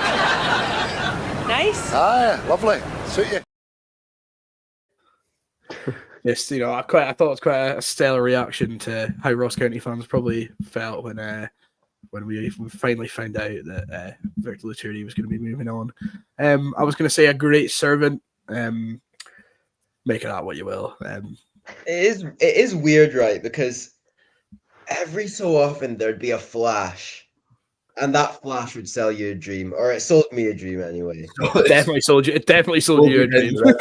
See, when Ramsey started turning against Laturi, that's when I knew his time was Yeah, no hope left for that man. There was a point not long after the start of this season where I was like, at the start I was like, all right, you know what, number 7 shirt, he's gonna kick on. But like 3 or 4 games in, it just wasn't happening, and I've defended him in the past, like throughout his time here, but it just started. His form just fell off a cliff more than it ever had. It was time to go. like career highlights at Ross County consist of that goal against Motherwell, the goal he scored on the League Cup in his debut, which was a screamer, and getting suspended for going out the night before a game. I would probably go with that as the top three. Can I just add to that when he got like WWE like flipped over the back of some Donkey player, and then How got did I forget that? That was fantastic. That was unreal. Yeah. Do you know what? He gave us some good memories. And he was always up for a chat out in town. So fair play to the guy. Bizarre. And he's gone to the MLS. Like, what? That's a good move. Very good move. Like. Yeah. Liam, your social media post. We extended it for you just because that was purely so blissful. Ramsey, unfortunately, I didn't plan enough in advance to get your tweet of the week downloaded onto the platform to put it on the screen for the watchers. But do you want to explain to the watchers and the listeners what your tweet of the while is? I don't. I was looking, mate. I don't have one, mate. Go for Joseph's. Go for Joseph's one that banged. Oh, Joseph had a. I was talking about this before we started recording. Joseph RCFC had an absolute banger recently. Yeah, breaking. Ross County can mathematically no longer win the Premiership, and a picture of Richie Britton crying. And I don't know why this slaps so much, but it's got 4,000 likes on Twitter. Really? What the hell?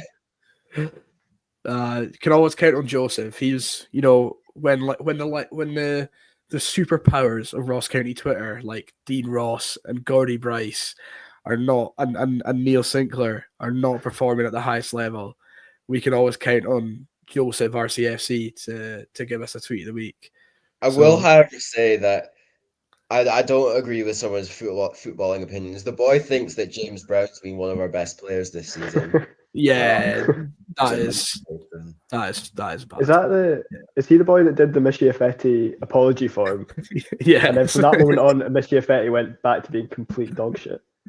Yeah. Yeah. He's had some bangers over the season. Like, yeah, some good content. Well, before we wrap up, I suppose we better talk about our upcoming game against Motherwell. And all four of us together, we've got a bit of a cracking weekend in store. Liam, do you want to deliver to the people what's on the agenda? Well, starts on Friday night. We're going on a wee Valentine's trip, aren't we? Indeed, we are. So romantic. Staggentines. Saggentines. Yeah, we're going to see Face the West, isn't it, at King Tut's. Indeed. Will be lots of gay Gordons going on there. Yeah. If you don't know who Face the West are, then long time trad musicians, creators of Crossing the Minch, other bangers like No Sheep Here, Cardiac Kaylee. Cardiac Kaylee is possibly the greatest song of all time, I think. iPod Delta as well, underrated banger. Yeah, if you've not tuned into them, we would highly recommend. They're a good chooky band. If you're into your trad like us, then be right up your street. The weekend doesn't end there. Sorry. Well, you never know. And then, unfortunately, on Saturday we'll be going to Motherwell away. Indeed, we will. Which I'm not looking forward to. Why? Just it's watching county, isn't it? Like, it'll be good. It'll be good. We'll get a few pints. We'll get up early. Get to spoons. What did you say to me the other day? The idea of Ross County is fantastic. Yeah. I hate the football team, the physical football team, but I love the idea, like the ideology of Ross County Football Club. Yeah, I'm on board with that, I think. Yeah. If you like the football, oh man, probably would have been off the Tay Bridge by now. But Gordy Ramsey, how early of a start are we tabling for Saturday in the Brandon Works Spoons in Motherwell? Depends I how think Friday that's- night goes. Yeah, I was going to say the same as Ramsey. It depends if we end up at the Park Bar on Friday night after Yeah, Face that's the West. true. That could be a That's heavy. The But advantage yeah, is I that think as early Motherwell. as we can physically possible, like manage. but Yeah, agreed. I mean, the advantage is Motherwell's might be- only a 10-minute train, so Yeah. Where are we Well, going beforehand? The Brandon Works, where me and Ramsey have PTSD. Yeah, this is From this is ordering- yeah, this is 2 steaks by accident place. Yeah, 2 steaks each by accident. Yeah, hopefully that doesn't happen again. Well, seeing as this recording is an hour and 40 long, quickly we'll to the 3 people who are still watching, we'll not bore you too much longer. And I think we should just quickly run through and have a debate about what we want the starting lineup to look like on Saturday for facing managerless Motherwell. Obviously, previous results this season, we beat them 2-1 at home, and we drew 0-0 on the first day of the season. So it's been pretty positive so far this season. But both sides much changed over the period and over the January window. I mean, I was going to say it's Geordie. I miss out on goals. Ross Laidlaw is back on the grass and back in training, as confirmed by Don Cowie. But are we sticking with the big Ghanaian and goal? It's a miss spot to lose.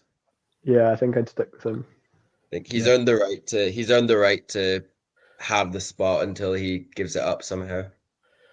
Liam, number 1. There you go. Right, Jordan Missa, he's going on the sheet. I mean, obviously it's been mentioned this episode as well, but back 4, back 5, I think it's going to be pretty conclusively a 5. Yeah. I'd like to see Harmon back in. Yeah, agreed. I don't know what Harmon did to deserve getting dropped for whoever the new boy we brought in is called. Ashworth. I just don't care about any of the signings we made in January. We didn't even talk about them. Like, I just don't care about anyone that we've signed. No one's That's interested. nice of you. Talk about welcome to Ross County. It's been more exciting about who's left, I think, than who we've signed. You know, they probably like get these loan signings up here, like, oh, you know, the fans will welcome you with open arms, few good games, and you'll be a favourite, and then you've got Gordy Bry.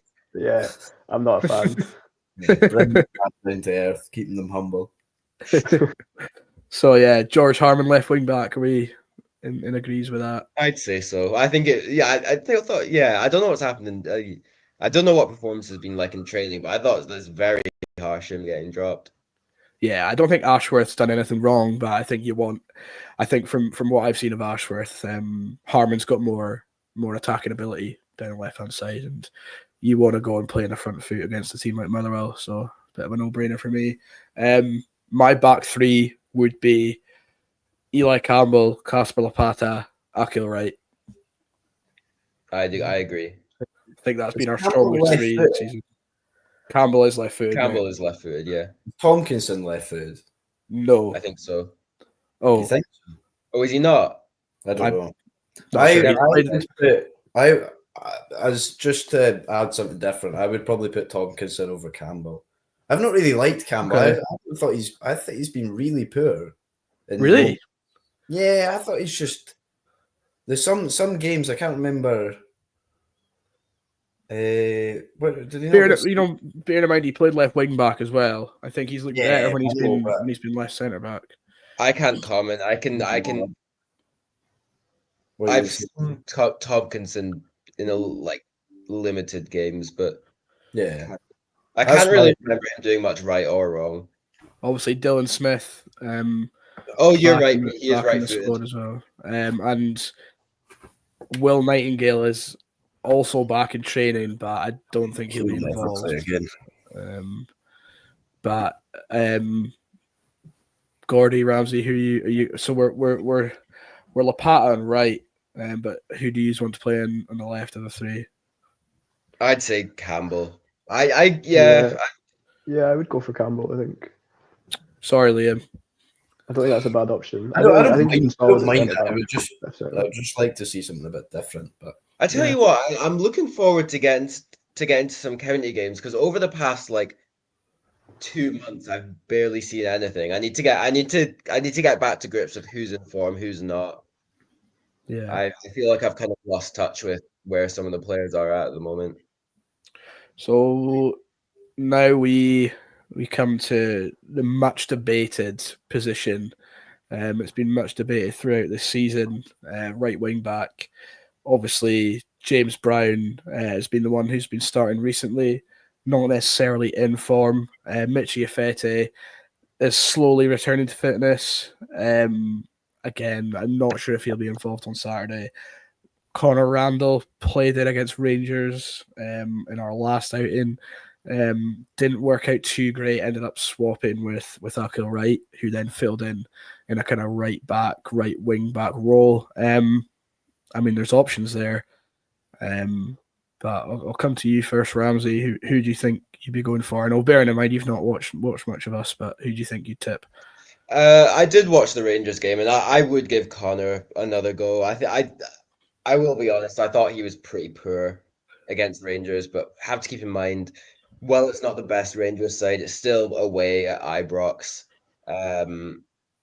If we're looking at this Motherwell game as the start of what could be a new run, I think Connor deserves another chance because I think James Brown's been poor. Afete's not fit. I think also a man that's not been mentioned so far this podcast, Nohan Kenny gives us that kind of ball winner role in the midfield. So I'm not as concerned as losing Randall's ability there. And I think when Kenny came back, to be fair, I've not seen much of him, but it sounds like I've been proven wrong because when he came back, I was kind of like, my last impression of him was him getting booed off before we made the comeback in the playoff final. So fair play. Yeah. It seems like he's developed quite a bit since then. Liam, who are you tipping for right back? It's a tough one. I would probably go Brown, just because I don't love Randall at right wing back. I just don't think he's a right back. He's not a wing back, if you know what I mean. But I guess if we're looking to maybe be hard to break down against Motherwell, I think we will go Randall, but I would prefer to have Brown.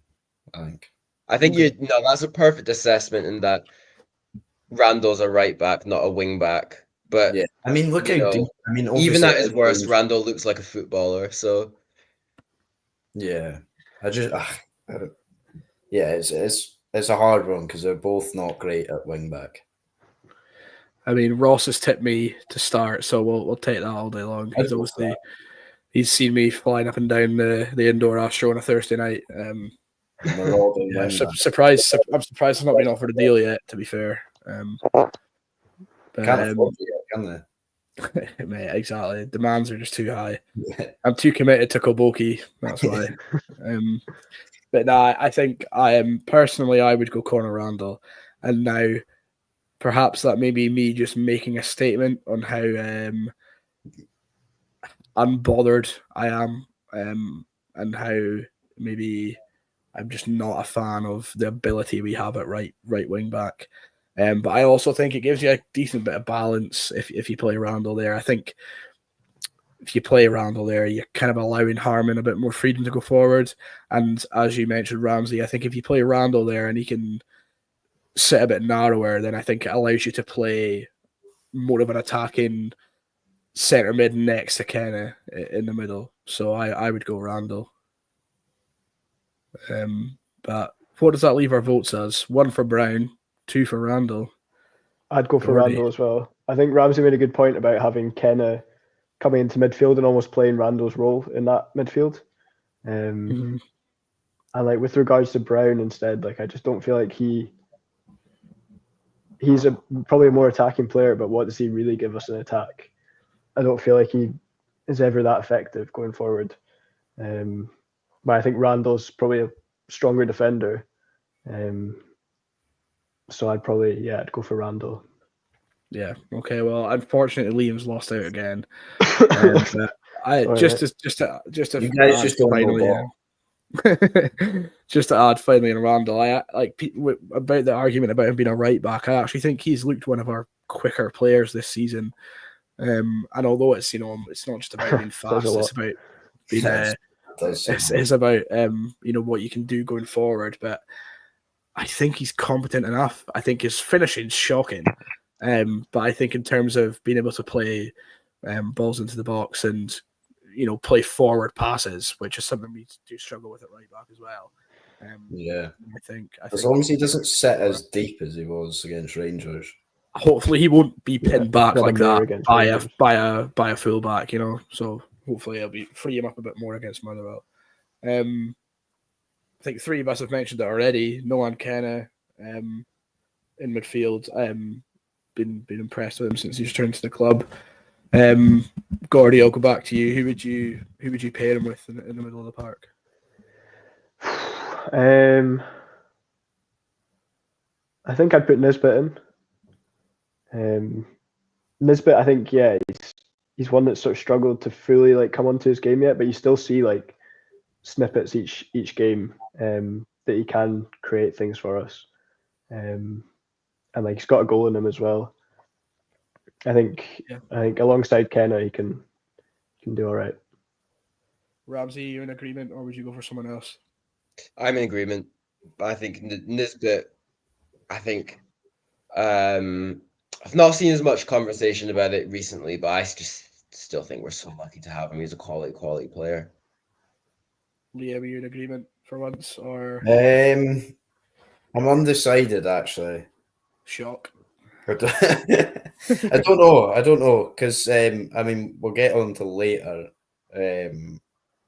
why, but I would only have two in there, so I'm really undecided. That Kenna, you could have Randall as a double pivot if you have. That's true. If you're not playing Randall at right back, then that makes sense. You could play him in there. I maybe just to continue the theme, I'd probably play Randall in there, but I know Nisbet's really good, but I don't know. We kind of leave. I don't know. No, if it's not Randall, if Randall's playing right back, Nisbet plays.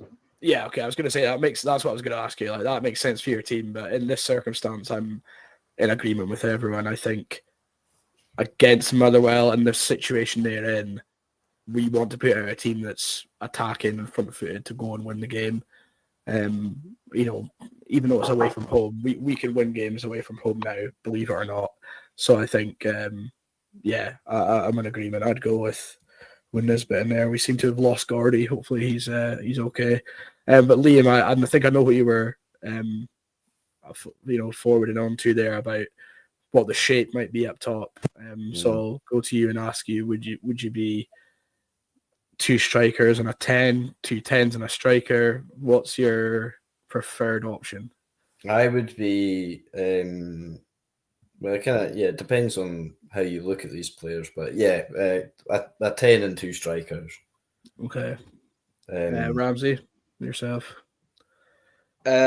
Same here. I'd say a 10 and 2 strikers. I'm undecided on the strikers, but the 10 I feel like is pretty self-explanatory in Chilvers. Yeah, so I think Gordy, if you're giving me a thumbs up about Chilvers as well, you're on mute at the moment. But I'm going for Chilvers as well. I think that's kind of he'd be a brave man to drop Chilvers. I think.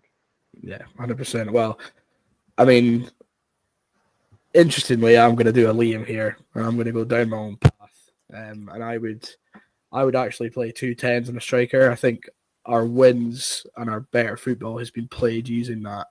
I think I'd be right in saying anyway that more of our wins have come when we've used just one up top. And although you could argue that's more pragmatic, I think I would go Chilvers and Jack Greaves behind a striker. Jack Greaves is back from sitting out a concussion, and I think when he last got minutes, he came on against Celtic and did really, really well in sort of a right wing role kind of, and then he also came on against Livingston. I know those games were 2 bad losses, but he also came on against Livingston and did well and set up Ronan Hale for our equaliser at 2-2. And I thought he just showed a lot of energy going forward. And I think that kind of half space on the right-hand side suits him quite well. And I think the fact that Randall isn't at right back would give him a bit of license to move wider and maybe play as a right winger if he wanted to, with Randall moving more inside. That's very Football Manager. But yeah, that's what I'd go for. Rest in peace. There you go. But I'm by no means Oh, I know, Liam. Yeah. opposed to a 10 and 2 strikers, because I like that too. But I'd go Greaves personally. I didn't even consider Greaves, to be honest. I kind of forgot about Greaves. He has been playing well though. So. But no, I would go Chilvers, and then I would go Phillips and Hale. Okay. But then that could also work as 2 10s. You could play Hale as a 10 and have both Chilvers and then play off of Phillips. Because Phillips hasn't really got much of a chance, but he seems to be, he's quite a big guy. He's quite quick. He seems capable. And I think a game like Motherwell is quite a good way to assess whether he's utterly useless or not. Yeah, I like the sound of that, to be fair. Gordy, what's your thoughts? Yeah, I don't know. I've been sort of weighing it up as well. Like, I'm quite keen to see like Robeston play again. I think he's been quite an exciting addition to the team. Whether you'd have like Robeston and White first half, switch White out for Hale in the second half for Phillips. Yeah, I'm not sure.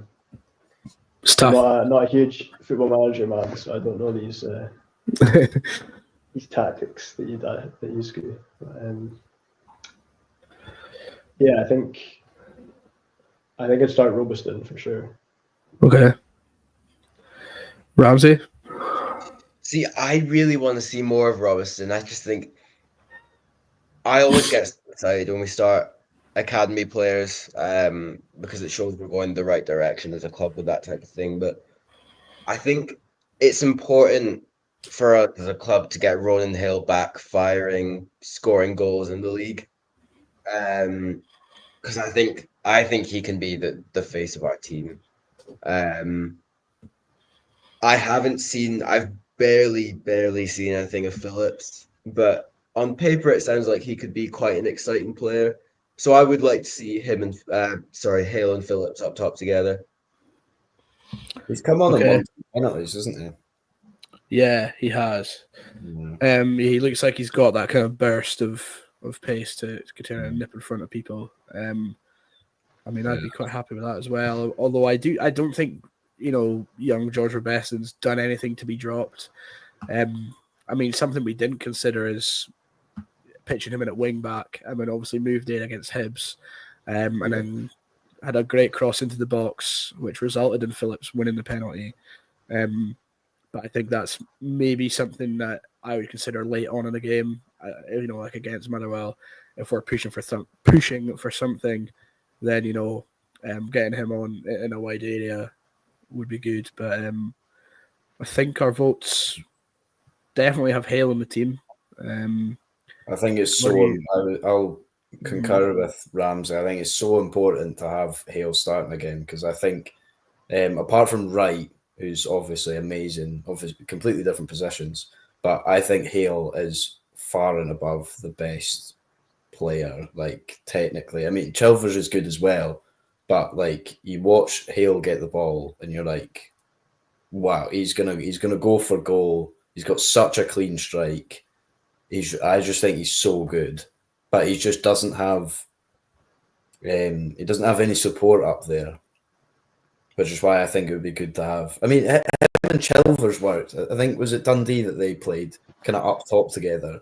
It did work, but I think against a team like Motherwell, where they're big and they're physical, I think you just need a kind of target man. And if you don't go for Phelps, I would go with White. But I think it's important Hale is playing and scoring.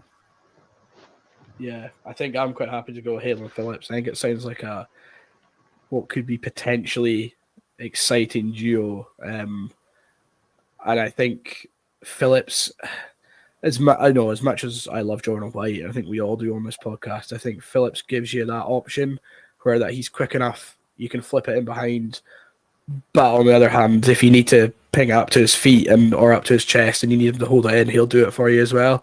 And I think he did well doing that against Rangers and taking the ball in and waiting until our midfield got up to get people around us. And, if Motherwell are going to go and play three big centre halves, then that's an option we'll need, I think, to either do one or the other and not nail ourselves down to just making White so involved that they might figure us out throughout the game.